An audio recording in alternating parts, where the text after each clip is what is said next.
குருவை மறந்தாலும் குலதெய்வத்தை மறக்கக்கூடாது என்பார்கள். சுக்குக்கு மிஞ்சிய மருந்தும் இல்லை, குலதெய்வத்திற்கு மிஞ்சிய தெய்வமும் இல்லை. யமதர்மன் கூட ஒருவருடைய குலதெய்வத்தின் அனுமதி பெற்ற பிறகுதான் உயிரை எடுக்க முடியும். வாழ்வதற்கு காற்று எப்படி முக்கியமோ அதுபோல குளம் தழைக்க குலதெய்வம் முக்கியம் என்பார்கள்.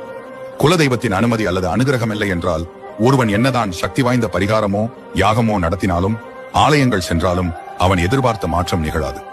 ஒருவர் வாழ்க்கையில் முன்னேற குலதெய்வத்தின் ஆசீர்வாதம் கட்டாயம் வேண்டும். குலதெய்வ வழிபாட்டை மறப்பது என்பது தன்னுடைய தாயை பட்டினி போடுவதற்கு சமமாகும். நாள் செய்யாததை கோல் செய்யும், கோல் செய்யாததை குலதெய்வம் செய்யும் என்பார்கள். உங்களுக்கு எத்தனை இஷ்ட தெய்வங்கள் இருந்தாலும் குலதெய்வத்திற்கு அடுத்துதான் அவையெல்லாம் முக்கியத்துவம் வாய்ந்தவை. குலதெய்வத்தை விட உயர்ந்த தெய்வம் இங்கு எதுவும் இல்லை. இவ்வளவு மகிமை மிகுந்த குலதெய்வத்தை மாதத்தில் ஒரு முறையாவது சென்று தரிசித்து வாருங்கள். உங்கள் வாழ்க்கையில் உள்ள துன்பங்கள் நீங்கி நிச்சயம் வாழ்க்கையை முன்னேற்ற பாதையை நோக்கி அழைத்துச் செல்லும். குலதெய்வ கோவிலுக்கு செல்வதற்கும் அனைத்து நாட்களும் விசேஷமானவைதான். இருந்தாலும் அமாவாசை மற்றும் பௌர்ணமி ஆகிய 2 நாட்களும் குலதெய்வ வழிபாட்டிற்கு மிகவும் ஏற்றவையாகும். இந்த 2 நாட்களில் ஏதாவது ஒரு நாளில் குலதெய்வம் கோவிலுக்கு நேரில் சென்றோ அல்லது வீட்டிலோ குலதெய்வத்திற்கு ஏதாவது நைவேத்தியம் செய்து படைத்து வழிபட்டு வரலாம். இதனால் குலதெய்வத்தின் அருள் எப்போதும் வீட்டில் நிறைந்திருக்கும்.